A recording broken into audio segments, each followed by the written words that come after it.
Good morning students. आज हम new topic start करते हैं, फार्मेको एपिडेमियोलॉजी।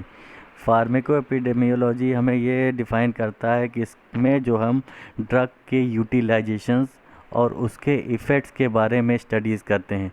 ड्रग की यूटिलाइजेशन एंड इफ़ेक्ट्स का यहाँ मतलब ये निकल रहा है कि हम ड्रग के बेनिफिशियल इफ़ेक्ट के बारे में भी स्टडी करेंगे और ड्रग के एडवर्स इफ़ेक्ट के बारे में भी स्टडीज़ करेंगे। इसका मतलब ये होता है कि फार्माकोएपिडेमियोलॉजी इज़ अ साइंस या स्टडीज़ हम करते हैं ड्रग के यूटिलाइजेशंस और उसके इफ़ेक्ट्स के स्टडी करते हैं एक लार्ज नंबर ऑफ पीपल्स या एक पर्टिकुलर सोसाइटी में उस ड्रग की क्या एडवर्स इफ़ेक्ट्स आ रहे हैं, उस ड्रग के क्या बेनिफिशियल इफ़ेक्ट्स आ रहे हैं।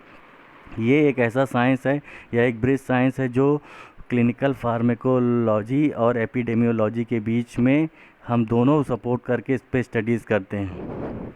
फार्मेको एपिडेमियोलॉजी मेनली हम एक इंडिविजुअल या ग्रुप ऑफ पीपल्स के में या लार्ज नंबर ऑफ पीपल्स में भी स्टडीज़ करते हैं, मेनली ड्रग के यूज़ या उसके एफिकेसी या उसके बेनिफिशियल इफ़ेक्ट के बारे में भी स्टडीज़ करते हैं।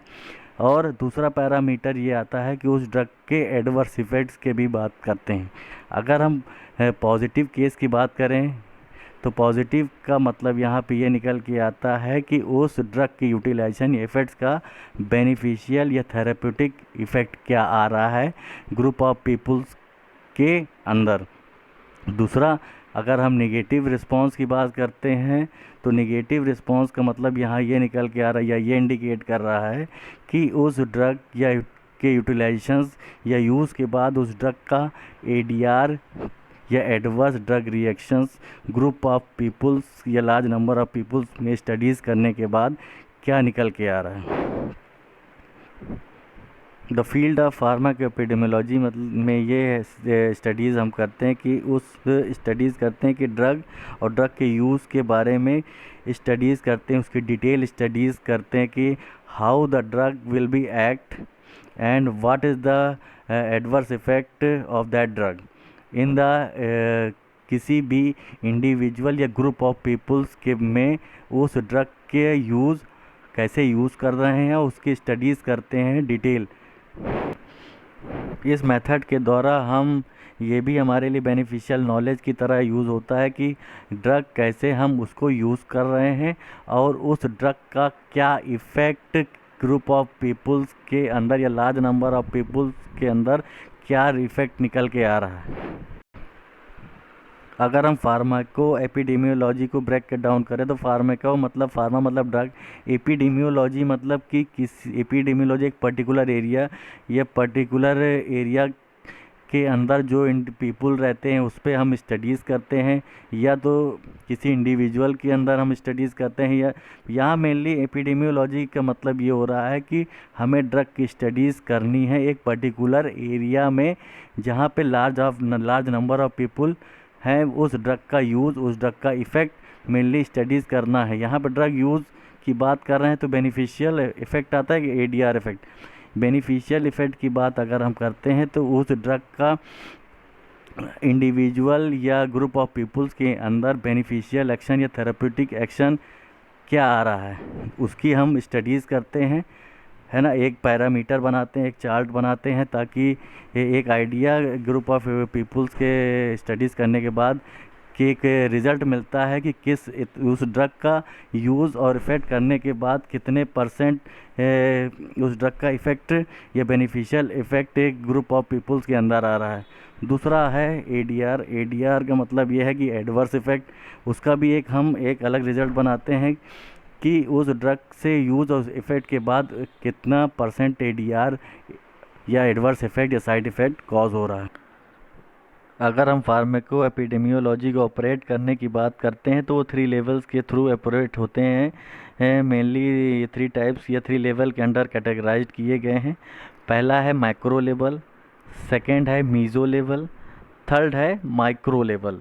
अगर हम मैक्रो मतलब यहाँ के इस वर्ड से भी आपको समझे, मैक्रो मतलब लार्ज मतलब ग्रुप ऑफ पीपल जहाँ पे ज़्यादा संख्या में हो, वहाँ पे उस ड्रग का यूज़, उस ड्रग का इफ़ेक्ट हम स्टडीज़ करते हैं लार्ज नंबर ऑफ पीपल्स में, क्योंकि मैक्रो वर्ल्ड ही डिफाइन कर रहा है कि जहाँ पे लार्ज नंबर ऑफ पीपल्स की बात कर रहे हैं।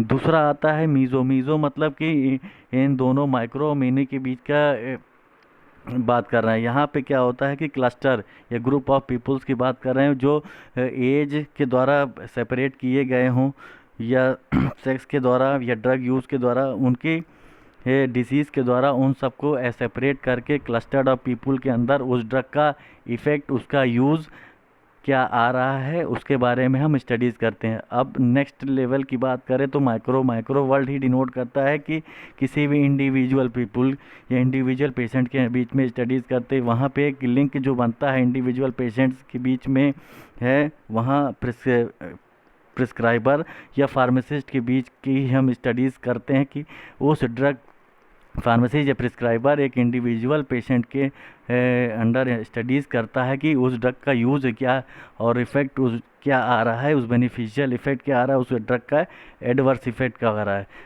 तो तीनों में ये कैटेगराइज्ड हो गया है कि 3 लेवल हैं। फार्मेको एपिडेमियोलॉजी के अंदर 3 लेवल में बांटे गए हैं। पहला लेवल अब मैक्रो मतलब लार्ज, जहाँ पे ग्रुप ऑफ पीपल ज़्यादा संख्या में पाए जाते हैं वहाँ पे हम उस ड्रग के इफ़ेक्ट, उसके यूज़, उसकी स्टडीज़ करते हैं। यहाँ पे इफ़ेक्ट की बात करते हैं। इफ़ेक्ट दो टाइप्स में ही हमें डिनोट करते हैं, एक पॉजिटिव इफ़ेक्ट या निगेटिव इफ़ेक्ट। या ड्रग का पॉजिटिव इफ़ेक्ट शो करेगा या तो निगेटिव इफ़ेक्ट शो करेगा, है ना। तो यहाँ पे अगर पॉजिटिव इफ़ेक्ट की बात करते हैं तो पॉजिटिव इफ़ेक्ट जो शो करता है वो बेनिफिशियल एक्शन शो करता है। और निगेटिव इफ़ेक्ट की बात करते हैं, निगेटिव वर्ड ही डिनोट करता है कि एडवर्स इफ़ेक्ट उस ड्रग का साइड इफ़ेक्ट की बात करते हैं।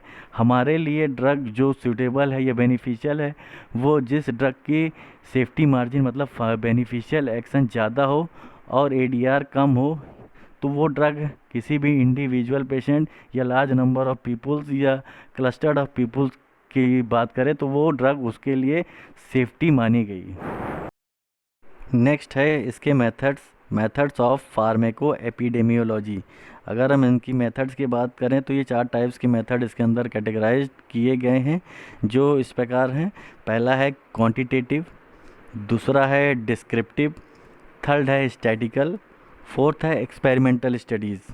अगर हम फर्स्ट स्टार्ट करते हैं क्वांटिटेटिव स्टडीज़, इसमें भी 3 टाइप से इसको बांटा गया है। एक रेट, उसके रेशियो और प्रोपोर्शन। रेट मतलब किस रेट से एक रेट, यहाँ पे स्टडीज़ की हम बात कर रहे हैं तो लार्ज नंबर ऑफ पीपल्स की बात कर रहे थे, वहाँ पे किस रेट से पॉपुलेशन रेट की अगर हम बात करें तो किस रेट के अकॉर्डिंग वहाँ की पॉपुलेशन या बढ़ रही है।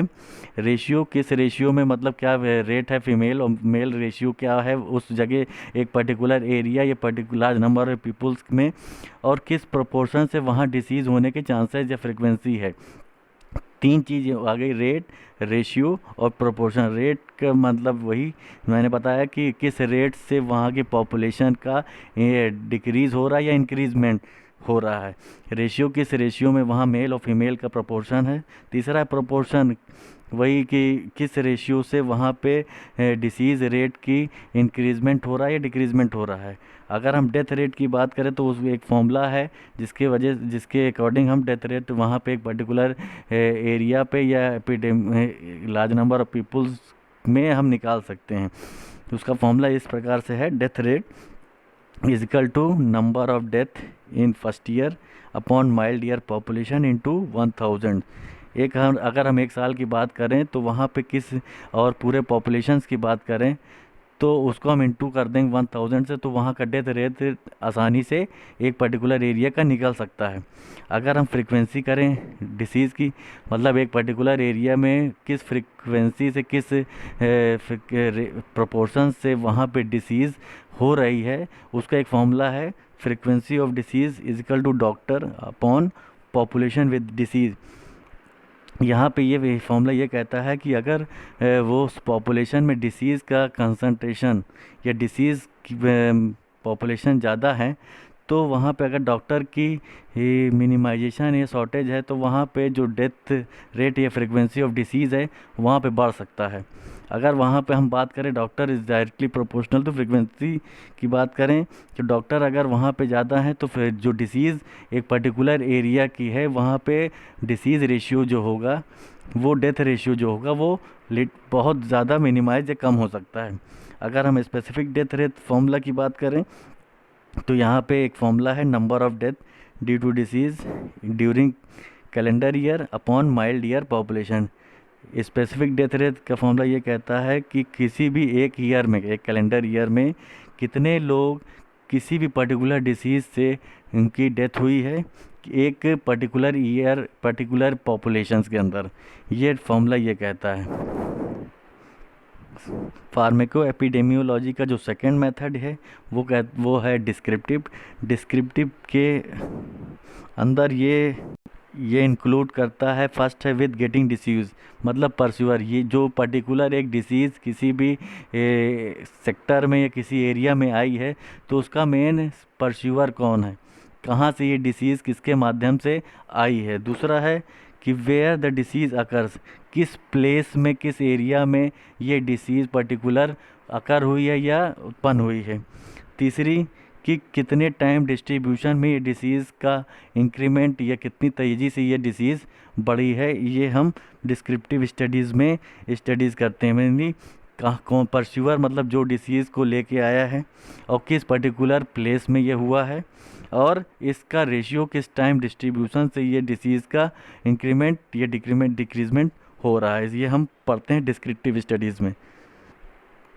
थर्ड है जिसकी हम बात करते हैं वो है स्टैटिकल स्टडीज़। जो हम स्टैटिकल स्टडीज़ में हम अगर फोकस करते हैं या डिटर्मिनेशन करते हैं किसी भी डिसीज़ का, तो वो एसोसिएट होता है डिसीज़ और सस्पेक्टेड वेक्टर के बीच में। अगर जो भी डिसीज़ पर्टिकुलर आ रही है उसका पर्टिकुलर वेक्टर कौन है। अगर हम एग्जांपल लेते हैं मलेरिया की, एक पर्टिकुलर ये डिसीज़ है जो इसका जो वेक्टर है, जो कैरियर वेक्टर है वो क्या है, प्लाज्मोडियम है ना।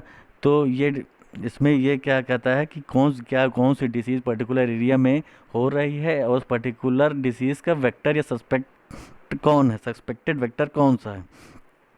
स्टैटिकल स्टडीज़ को जो हम कैलकुलेट करने के लिए हम कोहॉर्ट स्टडीज़ या experimental studies, case control studies करते हैं। इसके माध्यम से एक पर्टिकुलर एक्सपेरिमेंटल स्टडीज़ के माध्यम से हम पता लगा सकते हैं किस रेशियो से कि कौन सी डिसीज़ आ रही है, उसका सस्पेक्टेड वेक्टर कौन है।